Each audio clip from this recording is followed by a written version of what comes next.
மத்திய மந்திரியாக வளம் வந்த அருமை அண்ணன் டி.ஆர். பாலா அவர்கள் இங்கே களம் காண்கின்றார்.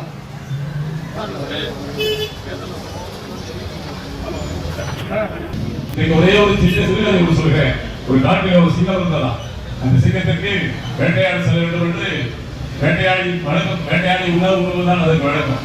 ஆனால் திடீரென்று நினைத்துக் கொண்டது, நாம் தான் இந்த நாட்டுக்கு ராஜாவாச்சு, நாம் ஏன் விலங்குகளை தேடி வேட்டையாட வேண்டும், விலங்குகளை இங்கே கொண்டு வந்து நாம் அந்த சிப்பது அகங்காரம் அந்த சிங்கத்துக்கு ஏற்பட்டுவிட்ட காரணத்தினால ஒரு நாள் என்ன பண்ணுச்சுன்னா, ஒரு நிறைய எனக்கு இறைவனம் பஸ் எடுத்து எதையாவது கொண்டு வான்னு சொல்லி சொல்லணும். அப்ப நிறைய என்ன பண்ணுறது, காட்டுக்கு போய் தேடும். போகிற போது ஒரு கழுதை கண்ணில் ஏற்படுது.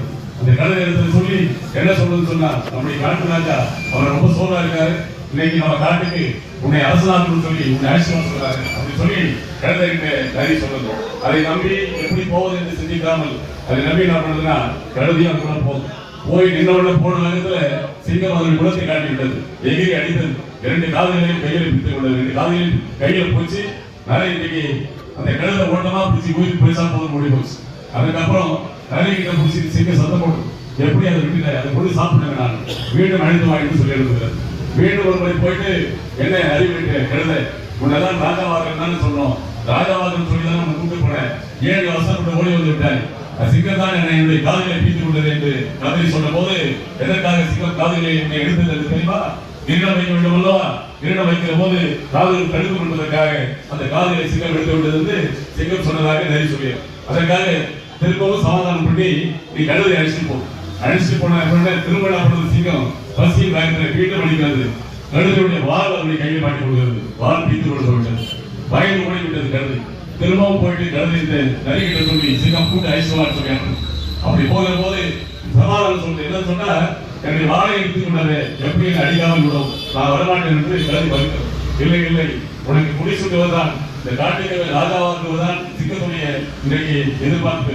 ஆகவே உன்னை வாழை எதற்காக எடுத்து சொன்னால், சிம்மாசனத்தில் கிரீடம் வைத்து சிம்மாசனத்தில் உட்கார போது வால் தடுக்கும் அல்லவா, அதற்காகத்தான் சிங்கம் வாழை எடுத்து விட்டது என்று சொல்லுது. அதையும் நம்பி மீண்டும் ஒரு முறை கழுதி போகுது. போன உடனே எகிரி அடிக்கிறது, கழுது சுத்தமா காலி.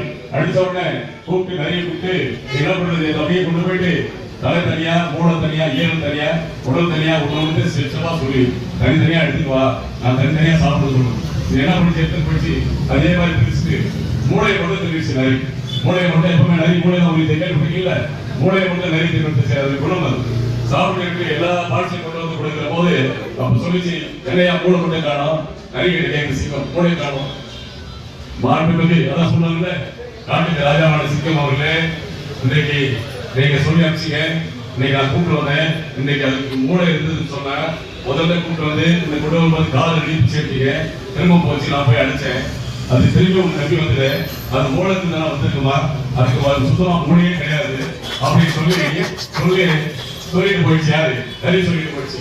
என்ன நினைக்க சொன்னா, இன்னைக்கு தமிழகத்தை பொறுத்தவரையில அதிமுக ஆட்சி 5-10 ஆண்டு காலம் மோடி அரசு கூப்பிட்டு எப்படியெல்லாம் அவர்களை இன்னைக்கு அலைகிறார்களோ அதுதான் இந்த கதைக்கு பொருந்தும் என்று நான் கருதுகிறேன். இந்த நிறைய கதை என்பது அதைதான் குறிக்கிறது. ஆகவே இன்னைக்கு அதிமுக எடப்பாடி பழனிசாமி கட்சி இன்னைக்கு சிதறண்டு போயிட்டு இருக்கிறது. எப்படி இன்னைக்கு அந்த கழுதை சின்னபலமாக்கப்பட்டதோ அதுபோல்தான் இன்னைக்கு அதிமுகவுடைய அந்த கட்சி மோடியால் இன்னைக்கு சின்னாபலமாக்கப்பட்டு இன்னைக்கு திரைப்பெறுகிறது. படுதொழியாக அடையப்படுகிற அந்த கட்சி தான் இன்னைக்கு தமிழகத்தில் வளம் வந்து கொண்டிருக்கிறது. அப்படி ஆட்சியை பத்தி இன்னைக்கு எடப்பாடி பழனிசாமி எதையும் சொல்றாரு, எப்படியாலும் பேசுறாரு. நாம சொல்றது கூட கூட சொல்ல முடியும். நம்முடைய தலைவர் கேட்கிற கேள்விகளுக்கெல்லாம் எதையுமே சொல்ல முடியாத நிலையில அவர்கள் இருந்து கொண்டிருக்கிறார்கள். ஆனால் இன்றைக்கு அவர்களை பொறுத்தவரையில திமுகவை இன்னைக்கு வசிக்க வேண்டும், திமுகவை குற்றம் சொல்ல வேண்டும், ஆட்சியில இருந்து இவர்கள் அறிக்கப்பட வேண்டும். இதுதான் அவர்கள் அதற்காக இன்னைக்கு கலந்தால களவு கொண்டு வைத்துக் கொண்டு பணியாற்றுகிறார் என்றுதான் நம்முடைய தலைவர்கள் சொல்லிக் கொண்டிருக்கிறார்கள். செய்திகளை உண்மைத்தன்மையுடன் உடனுக்குடன் தெரிந்து கொள்ள தி கிரேட் இந்தியா நியூஸ் சேனலுக்கு சப்ஸ்கிரைப் செய்து எங்களுடன் இணைந்திருங்கள். எப்போதும்